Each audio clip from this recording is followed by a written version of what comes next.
আজকের বিতর্কের বিষয় নির্ধারণ করা হয়েছে পরীক্ষায় ভালো ফলাফলের জন্য কোচিং নয়, শ্রেণী পাঠদানই যথেষ্ট। আমি আমার দল অত্যন্ত যুক্তিসঙ্গত কারণে বিষয়টির বিপক্ষে অবস্থান করছি। ইতিমধ্যে আমার দলের প্রথম বক্তা এই বিষয়কে খণ্ডন করে সংজ্ঞায়ন করে গেছেন। আমি যেহেতু বক্তা হিসেবে এই বিষয়ে কিছু যুক্তি স্থাপন করে আমাদের অবস্থানকে শক্তিশালী করে তুলব এবং আমাদের দলের অনুযায়ী শুভবক্তার বক্তব্যের সমন্বয় সাধন করে এটা প্রমাণ করে যাবে যে পরীক্ষায় ভালো ফলাফলের জন্য শ্রেণী পাঠ যথেষ্ট নয়, কোচিংই অপরিহার্য। সম্মানিত সভাপতি, বিচারকমণ্ডলীর উপস্থিত শ্রোতাগণ, আমি আমার দলের দ্বিতীয় বক্তা হিসেবে আজ প্রতিপক্ষ দলের বিভ্রান্তিকর যুক্তিগুলো খণ্ডন করতে এসেছি এবং আমাদের বক্তব্যকে তথ্য যুক্তি বাস্তবতার ভিত্তিতে মজবুত করতে চাই। আমাদের দলের প্রথম বক্তা বাস্তবতা একটি বাস্তব ছবি তুলে ধরেছেন। আমি তার বক্তব্যকে দৃঢ়ভাবে সমর্থন করছি। আজ আমি একটু গভীরে জানতে চাই, প্রতিপক্ষ দলকে আদৌ আমাদের দেশের শিক্ষা ব্যবস্থা সম্পর্কে অবগত আছেন? মাননীয় মডারেটর, তারা বলছেন শ্রেণীকক্ষে পাঠদানই নাকি যথেষ্ট। আমরা জানতে চাই কোন শ্রেণীকক্ষের কথা বলছেন তারা। সে কি সেই শ্রেণীকক্ষ যেখানে 60 জন শিক্ষার্থী ধারে বসে থাকে, নাকি সেই ক্লাসের কথা বলছেন যেখানে শিক্ষক এমএ 4টা বিষয় থাকেন এবং পঠন শেষ করতে সময় হয়ে যায়?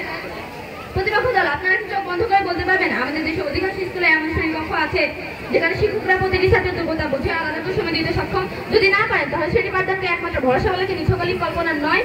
মানুষের বিশেষ করে গ্রামীণ এলাকায় একটি ক্লাসে করে 50 থেকে 80 জন শিক্ষার্থী থাকে। একজন শিক্ষক যদি 40 মিনিট সময় পান তাহলে মাথা পিছু 15 সেকেন্ড করে সময় দিতে পারেন।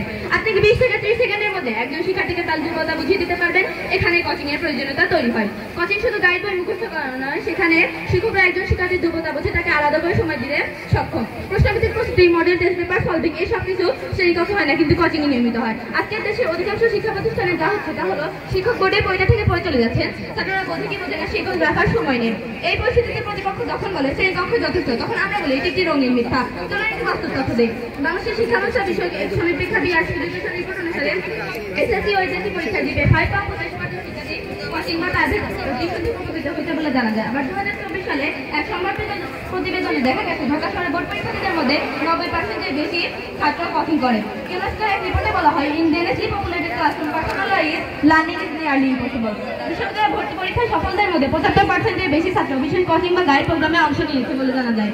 সেই পাঠ্যক্রম যথেষ্ট, তাহলে শহরের নামি দামি স্কুলের ছাত্ররাও কেন ব্যয়বহুল কোচিং করে প্রশ্ন রেখে গেলাম। আমরা অবশ্যই বলছি না যে শ্রেণীকক্ষ অপ্রয়োজনীয়, শ্রেণীকক্ষ তো ভিত্তি, কিন্তু কেবল ভিত্তিতেই কি বাড়ি বানানো সম্ভব? খাদ্য স্তম্ভ লাগবে না, ঠিক তেমনি শ্রেণীকক্ষ হলো শ্রেণীকক্ষে পাঠদান একা যথেষ্ট নয়, তার ঘাটতি পূরণ করে কোচিং। প্রতিপক্ষ হয়তো বলতে কোচিং বাণিজ্যিক হয়ে গেছে। আমরা এক কথায় অনেক কোচিং আছে যারা টাকা লোভে মানুষ শিক্ষা দিচ্ছে, কিন্তু আপনি একটি প্রচার দেখে পুরো গাছটাকে অস্বীকার করবেন সব কোচিং খারাপ। এই বক্তব্য অযৌক্তিক এবং ভিত্তিহীন। মাননীয় মডারেটর, একটা সময় ছিল যখন শিক্ষা প্রতিষ্ঠানগুলো ছাত্র গড়ার কেন্দ্র ছিল। এখন অনেক জায়গায় শিক্ষক ক্লাসে ভালোভাবে না বুঝে সরাসরি প্রাইভেট পড়াতে উৎসাহী। এটা দুঃখজনক, কিন্তু এটাই বাস্তবতা।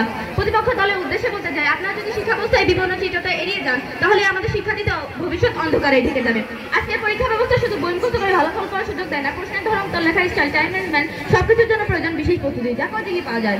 শুধু ভালো ফলের জন্য নয়, মানসিক প্রস্তুতির দিক থেকেও কোচিং ছাত্রদের গড়ে তোলে।